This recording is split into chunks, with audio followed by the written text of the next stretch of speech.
हमारी जिम्मेदारी, इस लड़ाई को हम लड़ेंगे। 2024 के लिए क्या तैयारी है आपकी?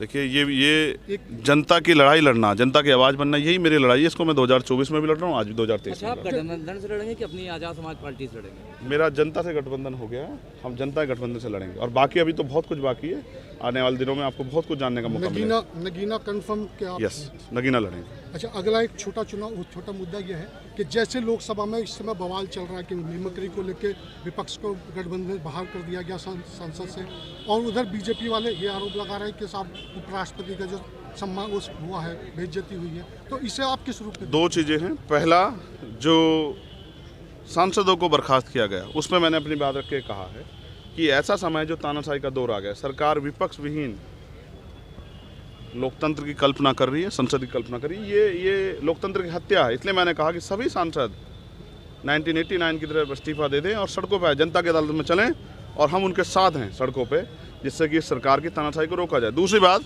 मैं उपराष्ट्रपति जी का बहुत सम्मान करता हूँ, लेकिन मैं याद दिलाना चाहता हूँ, मैं उनके, अगर उनका अपमान है तो मैं इससे बहुत आहत हूँ, लेकिन जब हमारी पहलवान बेटियों का अपमान हुआ, जब हमारी पहलवान बेटियों को घसीटा गया, तब भी सब यहीं थे। और जब 700 किसानों की जान गई, तब भी यहीं थे। जब प्रधानमंत्री एक शब्द नहीं बोल पा रहे थे, जब चुनाव आया तो हाथ जोड़ने पड़े, लेकिन पहलवान बेटे जिन्होंने देश का गौरव बढ़ाया था, वो भी शायद इसी समाज से बिलोंग करती थी।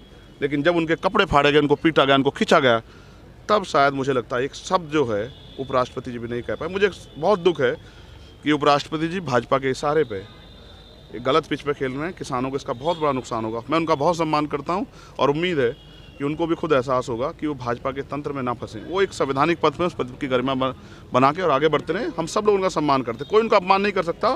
वो बहुत प्रतिष्ठित व्यक्ति हैं और समाज में और देश में उनका बहुत सम्मान है। लेकिन आज वो बीजेपी के इशारे पे जो कर रहे हैं, इससे नुकसान होगा। जनता देख रही है कि किसानों की लाशों पे हंसने वाले भाजपा के लोग, पहलवान बेटियों के अपमान पे हंसने वाले भाजपा के लोग आज अपने आप कितना गौरवान्वित महसूस कर रहे हैं। तो इसलिए ये सब चीज़ें 2024 से जुड़ी हुई चीज़ें हैं, लेकिन जनता समझदार है।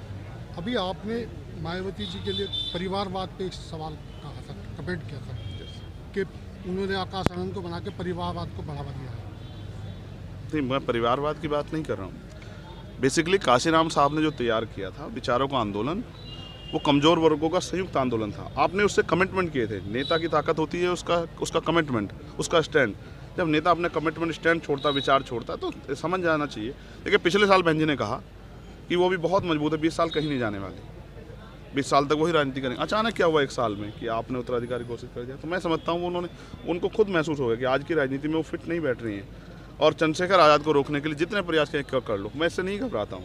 मैं उनका धन्यवाद देता हूँ और मैं उनसे कहूँगा कि वो आराम करें। उनके हम चंद्रशेखर और बहुत सारे लोग देश में निकले हुए हैं जो भारतीय संविधान की भी रक्षा करेंगे, लोकतंत्र की भी, और प्रयास करेंगे कि भाजपा के इस गुंडा राज को ख़त्म किया जा सके। धन्यवाद।